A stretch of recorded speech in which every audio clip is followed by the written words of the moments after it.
Alors le sujet suivant, c'est un sujet qui nous est présenté par Orange et qui montre que Orange se met à l'heure de l'open source et on va parler middleware, on va parler échange de données et je laisse la parole à Eric Jazédé et Marion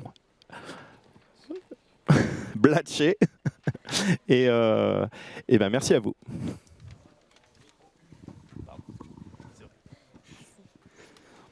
Bonjour à tous. Donc aujourd'hui avec Marion, nous allons parler donc de l'évolution des middleware vers l'open source chez Orange France.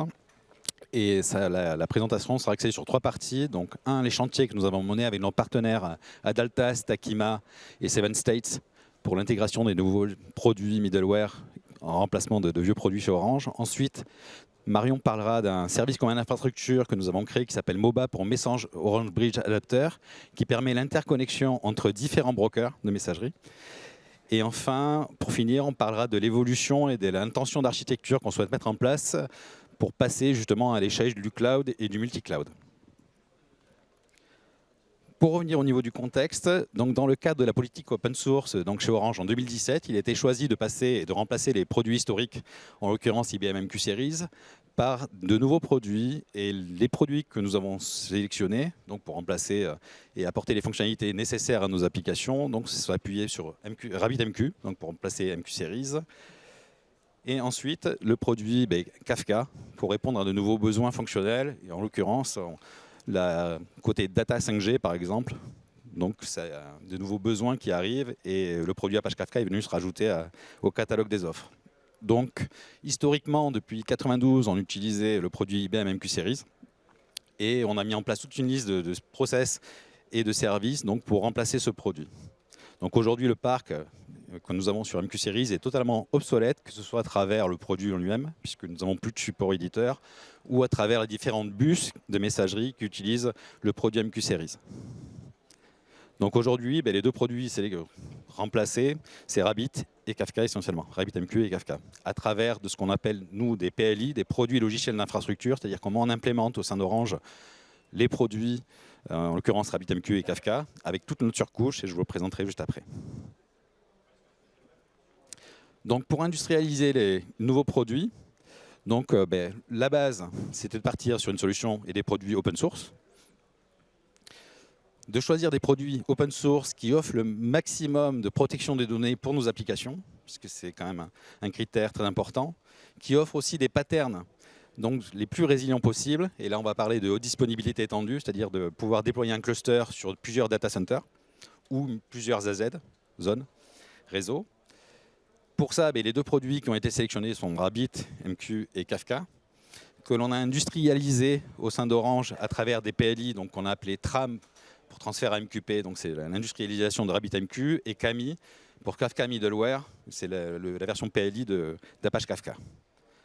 Pour ce faire, on s'est appuyé sur la communauté open source et donc nos partenaires, dont je vous parlais tout à l'heure, à savoir Adaltas pour l'industrialisation de Kafka, Takima plus pour la partie MOBA que présentera Marion et aussi sur certains tutos vidéo dont je vais vous parler juste après, qu'on a mis en place, et Seven States pour toute la partie RabbitMQ. Donc on a mis en place des workshops, travaillé, défini avec eux les patterns d'architecture les plus résilients pour répondre à nos contraintes de protection de données et de haute disponibilité étendue, et offrir le plus haut niveau de résilience pour nos applications. Au niveau d'un pattern d'architecture qu'on utilise, qu'on recommande, et celui qui offre le plus haut niveau de résilience, c'est celui qu'on appelle le pattern TRAM PHDE pour protection de données et haute disponibilité étendue. C'est un pattern qui est installé donc, sur 3 data centers maintenant, qu'on est en train de déployer, et ce qui permet donc plusieurs avantages. Le premier, la protection des données avec la réplication des données sur l'ensemble des nœuds du cluster. C'est-à-dire quand un message est publié, les messages sont répliqués, donc assurer le maximum de protection de données. Et le deuxième, c'est grâce à la haute disponibilité étendue, ça permet de couvrir aussi également la perte d'un data center et le cluster continue toujours à fonctionner. Dessus, on met en place un GTM ou un GSLB, donc un Global Traffic Manager, qui permet donc de faire un load balancing en round robin, c'est-à-dire que la fonctionnalité et le gros avantage que ça apporte à nos applications, c'est au niveau de la gestion du PRA. C'est-à-dire que, vu que le producteur ou consumer, que ce soit l'application productrice ou le partenaire ou les partenaires consommateurs qui viennent consommer les messages, donc, ont un gros avantage, puisque, en fait, vu qu'ils attaquent toujours l'alias DNS de la GTM, ils peuvent réaliser un PRA indépendamment et le cluster est toujours disponible et la protection des données et la haute disponibilité est toujours mise en place. Alors, pour le mettre en place, on a mis des outils et des phases pilotes. Donc, ce que nous apportent nos partenaires Adaltas et SevenState, c'est du coaching et du support. Là, en l'occurrence, il y a RabbitMQ V4 qui est sorti, donc ça, avec pas mal de nouvelles fonctionnalités. Donc, on a pas mal de workshops qui sont organisés et qu'on met en place avec eux. Donc, toute la partie documentation aussi, et la documentation aussi qu'on met à la disposition de nos applications en interne. Dessus, avec Takima qui arrive. Bonjour Takima. Et, du coup, on a mis en place aussi toute la partie training et des tutos vidéo mis à disposition de nos applications. Ces tutos vidéo sont disponibles en Creative Commons et donc elles sont mises à disposition pour toute la communauté. Donc il y a 3 tutos vidéo qui expliquent comment fonctionne RabbitMQ. Enfin, c'est très bien fait. Merci. Je laisse la parole à Marion qui va vous parler donc de...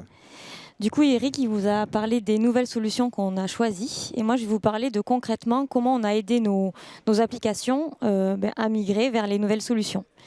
Donc, le point de départ, c'est que toutes nos applications, elles sont avec des brokers MQ Series et elles communiquent entre elles, soit directement en point à point, soit via des bus qui étaient mis en place et qu'on décommissionne petit à petit. L'idée, c'était de leur offrir la possibilité de choisir le produit qu'elles souhaitent, ça c'est selon leurs besoins métiers, et de pouvoir le faire indépendamment de ce que choisissent leurs partenaires. C'est pour ça qu'on a développé donc une passerelle qu'on appelle MOBA, Message Orange Bridge Adapter. On a commencé à la développer en Spring Intégration. Et c'est via cette passerelle qu'on permet à nos applications de pouvoir migrer vers RabbitMQ, Kafka, certaines qui sortent de MQ Series, d'autres qui sortiront plus tard. Et tous ces brokers, on les interface entre eux via la passerelle.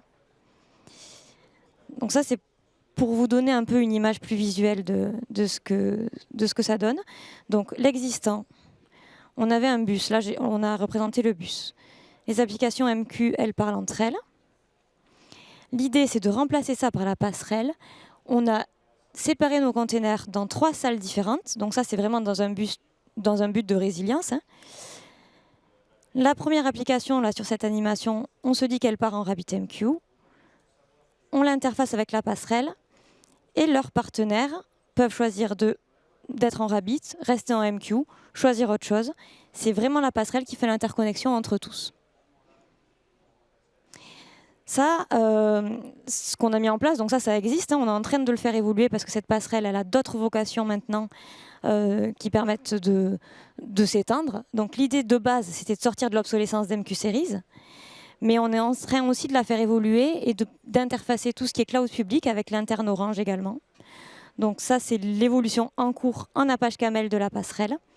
Ça permet de sécuriser l'échange de nos données aussi parce que cette passerelle, c'est la seule qui est à l'initiative des flux. Donc on a vraiment, là pour le coup, sécurisé les échanges de messages entre les applications. Et on augmente la résilience. On est tri-salle aujourd'hui et on a vocation à être tri-data center. Maintenant, je repasse la parole à Eric, qui va vous parler de nos ambitions. Alors là, on va attaquer un peu la vision, enfin surtout, pour commencer, ce qu'on souhaite supprimer chez Orange, à savoir plus de modèles spaghetti basés sur du point à point. C'est un avantage quand ça se met en place, c'est que les partenaires mettent en place une interconnexion entre brokers. Donc c'est plus rapide à mettre en place, mais le problème, c'est que quand on passe à l'échelle d'Orange, et à savoir concernant la DSI 1800 applications, ça devient un bazar pas possible. Donc ça, c'est un modèle qu'on souhaite éviter. L'autre modèle qu'on souhaite éviter, c'est le modèle hub, c'est-à-dire le choix d'une seule technologie, et donc d'amener des contraintes fonctionnelles aux applications qui sont obligées de, du coup, se plier aux contraintes fonctionnelles du produit. Et qui a aussi une autre contrainte, c'est de mettre un single point of failure au milieu, c'est-à-dire tout est concentré dessus.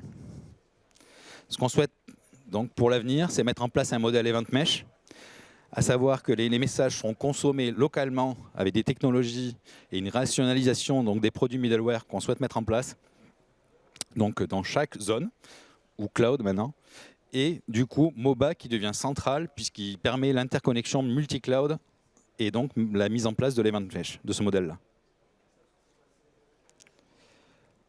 Donc l'Event Mesh, ça se base sur 3 principes. Donc le premier principe, c'est l'Event Management. Donc c'est avoir une vision vraiment portée pour nos applications, à savoir leur mettre à disposition un catalogue donc, et une possibilité de souscrire à des flux. Donc vraiment faciliter la consommation et la souscription aux messages. La deuxième partie, c'est le Mesh Management. Donc ça, c'est plus la partie technique sur laquelle on va s'appuyer, à savoir les gateways pour les interconnexions, à savoir MOBA, entre autres, pour les interconnexions multi-cloud. Et aussi donc, toute la partie broker de messagerie avec laquelle on travaille. Et vraiment, là, c'est s'appuyer sur les solutions qu'on recommande, à savoir RabbitMQ et Kafka. Et enfin, la partie qui est la plus importante, c'est la partie aussi observabilité et traçabilité. C'est être capable de monitorer, superviser et alarmer tous les flux, quel que soit le broker et quel que soit l'endroit où il se situe. Donc ça, c'est notre vision. Et plus concrètement, c'est une intention d'architecture qu'on est en train d'étudier et de mettre en place, qui s'appelle MADE, pour Managed Architecture Distributed Events. Donc c'est comment mettre en place cette partie-là. Et on revoit les 3 briques qu'on évoquait juste avant, avec la première partie donc, où l'objectif c'est de proposer aux applications toute une partie avec un catalogue et pouvoir souscrire à des événements le plus facilement possible et donc leur assurer cette partie-là. La deuxième partie, on va être sur la partie fédération control plane, où là c'est toute la mise en place et le provisioning automatique, quelle que soit la technologie utilisée. Donc là, on est sur 3 technologies qu'on propose, c'est savoir ZBus, c'est de l'API, et après, on va retrouver les produits RabbitMQ et Apache Kafka. Donc ça, c'est la partie préfédération.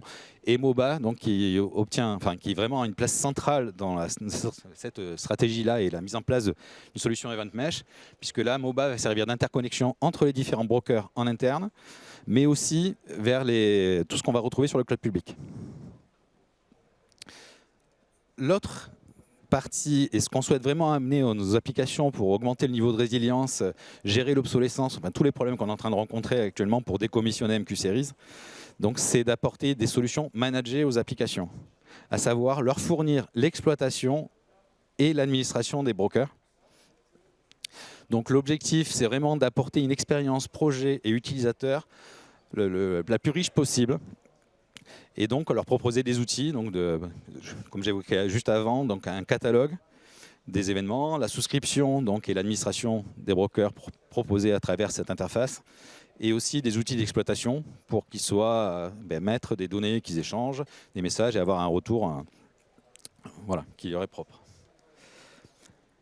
Le deuxième point, c'est le maillage d'événements gérés dans les bus et dans les différents lieux où ils se trouvent, à savoir que maintenant on parle de plus en plus de maillage multi-cloud. Donc on va avoir notre cloud on-premise qu'on est en train d'interconnecter avec le cloud de GCP, donc à savoir le PubSub de GCP. Et ça, MOBA aussi sert d'interconnexion vers le cloud public, vers notre cloud on-premise, entre autres. Il y a aussi Amazon, donc avec les offres Amazon, où là on utilise les produits locaux d'Amazon, à savoir l'offre MSK pour Kafka et l'offre MQ avec RabbitMQ d'Amazon. Et du coup, ça veut dire qu'il faut qu'on rajoute de nouvelles technologies, en l'occurrence PubSub par exemple, à l'interconnexion à nos brokers. Donc multi-cloud, multi-domaine et multi-technologie. Et enfin, la mise en œuvre des bus dédiés. Ça, c'est une vision qu'on est en train d'amener. C'est amener les applications à penser plus par domaine fonctionnel et favoriser donc, le reuse des messages qui n'était pas possible en point à point, puisqu'il n'y avait que 2 échanges entre 2 partenaires.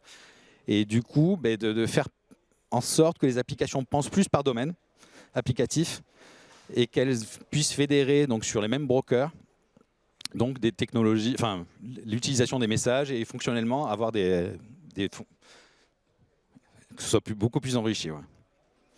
Et l'autre partie, donc, c'est de proposer donc, cette partie-là avec des versions donc, managées, full managées, où l'application n'est plus qu'à se soucier du besoin fonctionnel, quelle que soit la technologie qu'elle utilise donc, pour ses besoins, pour répondre à ses besoins. C'est-à-dire que si elle a besoin, si RabbitMQ est plus approprié pour un usage, mais que ce soit indépendamment de son choix, qu'elle puisse avoir le choix et qu'elle donc soit libre d'utiliser soit Rabbit, soit Kafka ou ZBus pour côté API et qu'elle ait vraiment le choix de faire ce qu'elle veut. sans se soucier de dire on prend qu'une seule technologie et on est limité à ce broker-là.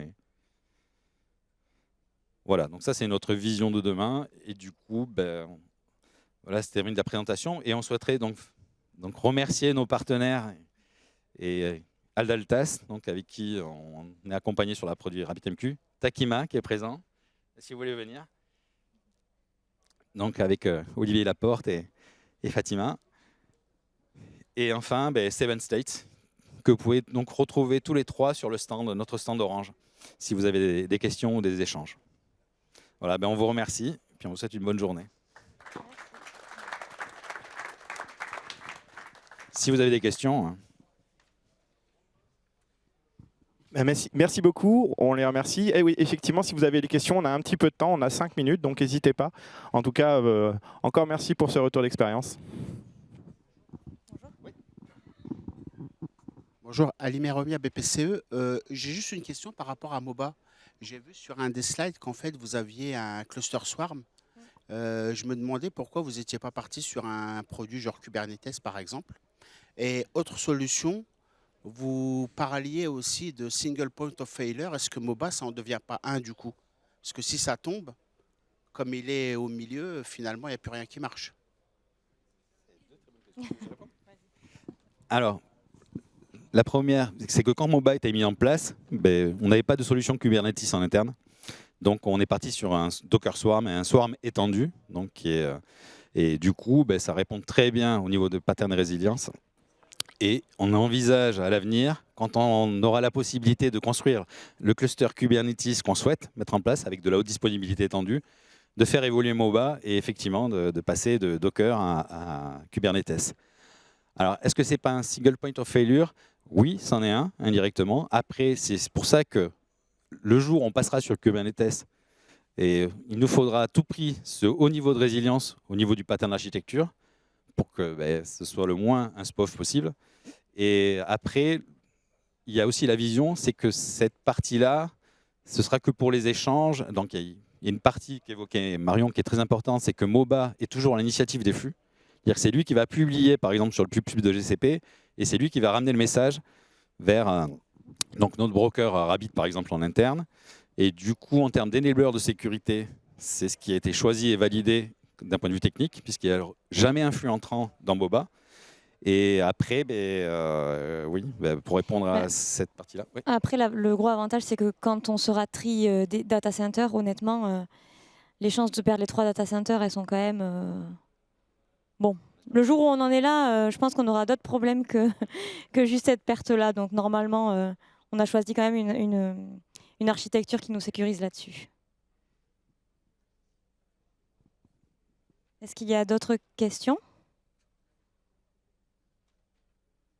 Sinon, nous sommes toute la journée sur le stand d'Orange, donc on peut se retrouver là-bas si jamais.